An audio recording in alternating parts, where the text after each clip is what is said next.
केंद्र शासित प्रदेश जम्मू कश्मीर के 4 राज्यसभा सीटों के लिए हुए चुनाव के नतीजे आ चुके हैं। 3 सीटों पर नेशनल कॉन्फ्रेंस के उम्मीदवारों को जीत मिली है, जबकि एक सीट भारतीय जनता पार्टी के खाते में गई है। सीएम उमर अब्दुल्ला को एक सीट पर हार बर्दाश्त नहीं हुई। एक सीट पर हार का ठीकरा दूसरों के सिर पर फोड़ते हुए मुख्यमंत्री उमर अब्दुल्ला ने पूछा कि भाजपा को ये 4 अतिरिक्त वोट कहां से मिले। नेशनल कॉन्फ्रेंस के सभी वोट बरकरार रहे और पार्टी उम्मीदवार को ही पड़े हैं। उमर अब्दुल्ला ने जम्मू कश्मीर की राज्यसभा में 4 सीटों के चुनाव परिणाम को लेकर अपनी प्रतिक्रिया एक्स पर व्यक्त करते हुए लिखा कि नेशनल कॉन्फ्रेंस के सभी वोट बरकरार रहे हैं। नेशनल कॉन्फ्रेंस के विधायकों की तरफ से कोई क्रॉस वोटिंग न होने पर भाजपा को 4 वोट कैसे अतिरिक्त मिले हैं।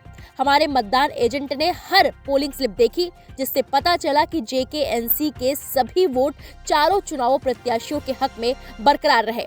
हमारे किसी भी विधायक ने क्रॉस वोटिंग नहीं की, इसलिए सवाल उठता है भाजपा के 4 अतिरिक्त वोट कहां से आए। वो कौन से विधायक थे जिन्होंने मतदान के समय गलत वरीयता अंकित करके जानबूझकर अपने वोट खराब किए। क्या उनमें इतनी हिम्मत है कि वो सामने आकर ये मान लें कि उन्होंने हमें वोट देने का वादा करके बाद में भाजपा की मदद की। किस दबाव या लालच ने उन्हें ये चुनाव करने पर मजबूर किया। देखते हैं कि भाजपा की सीक्रेट टीम में से कोई अपनी आत्मा बेचने की बात कबूल करता है या नहीं।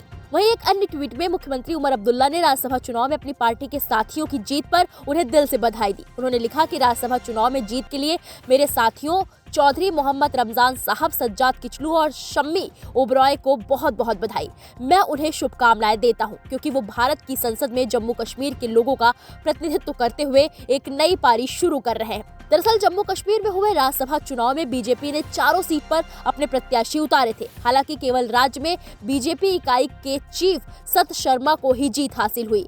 उन्हें कुल 32 वोट मिले, जबकि बीजेपी के पास केवल 28 का ही संख्या बल था। नेशनल कॉन्फ्रेंस के चौधरी मोहम्मद के सामने बीजेपी के अली मोहम्मद मीर थे, जिन्हें हार का सामना करना पड़ा। एनसी को 58 वोट मिले थे, जबकि बीजेपी प्रत्याशी को 28 ही वोट मिल पाए थे। दूसरी सीट पर एनसी के सज्जाद किचलू थे और उनका मुकाबला बीजेपी के राकेश महाजन से था। किचलू 57 वोट पाकर जीत गए और बीजेपी प्रत्याशी को 28 वोट ही मिले। जम्मू कश्मीर से राज्यसभा के लिए बीजेपी के केवल सत शर्मा ही चुने गए। 3 वोट रद्द हो गए और सत शर्मा को 32 वोट मिले। ऐसे में कयास लगाया जा रहा है कि निर्दलीय विधायकों ने सत शर्मा को वोट दे दिया। उमर अब्दुल्ला का कहना है कि निर्दलीय विधायकों ने उनका ही समर्थन करने का वादा किया था। वहीं इमरान नबी डार ने बीजेपी पर खरीद फरोख्त का आरोप लगा दिया है। उन्होंने कहा कि बीजेपी कभी ईमानदारी से चुनाव नहीं लड़ती। ये एक बार फिर देखने को मिला है। जब बीजेपी के पास केवल 28 विधायक हैं, तो आखिर उसे 32 वोट कैसे मिल गए। वहीं सत शर्मा ने कहा कि जिन 4 विधायकों ने अंतरात्मा की आवाज सुनी, उन्होंने बीजेपी का समर्थन किया। उन्होंने आगे क्या कुछ कहा है, आइए आपको सुनवाते हैं। सबने जो है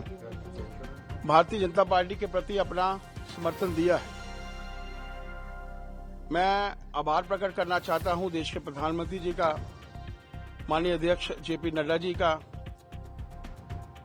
माननीय अमित शाह जी का, कि जिनके माध्यम से मुझे इस सीट के ऊपर उतारा गया। और आप सोच लीजिए, समझ लीजिए और ध्यान में हम सबके रहना चाहिए कि 28 हमारे मेंबर थे, लेकिन 4 मेंबर्स ने अपनी अंतरात्मा से भारतीय जनता पार्टी को वोट दिया, नरेंद्र भाई मोदी जी को समर्थन दिया। ये सीधे तौर पर दर्शाता है कि प्रधानमंत्री जी के प्रति लोगों के मन में, विधायकों के मन में कितना प्यार है। सेवक बनकर मैं 6 वर्ष तक लोगों की सेवा करूंगा, लोगों के बीच में रहूंगा। मेरा ऐसा मानना है।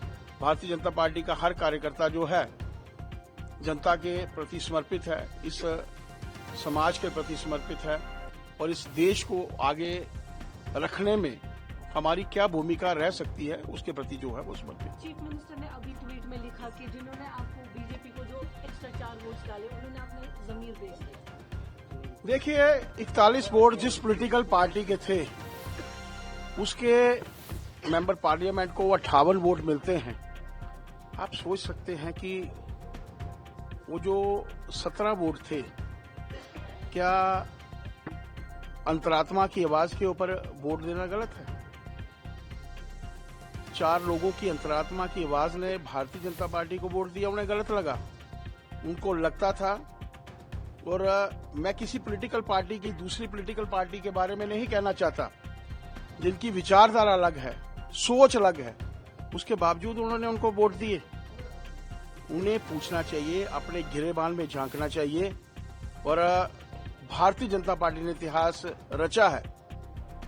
बड़गाम में भी वो इतिहास रचने जा रही है, नगरोटा में भी भारतीय जनता पार्टी इतिहास रचने जा रही है। इस देश में रहने वाले कितने नागरिकों को हमारे मुख्यमंत्री जी पूछेंगे। एक वर्ष का जो हिसाब है उनसे लीजिए। इस एक वर्ष के अंतराल में उनके माध्यम से क्या कार्य हुए हैं, कितनी प्रमोशंस हुई हैं, कितनी ट्रांसफर्स हुई हैं, वो हिसाब लेने की आज आवश्यकता है।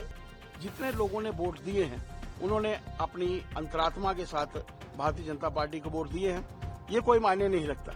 और आप मानकर चलिए कि भारतीय जनता पार्टी ने जो इतिहास रचा है वो अपने आप में एक उदाहरण है। और मैं एज ए कार्यकर्ता ही मैं कहूंगा, मैं नेता तो हुआ नहीं, एक कार्यकर्ता के नाते मैं देश की सेवा में अग्रणी रहूंगा, इस समाज की सेवा में अग्रणी रहूंगा।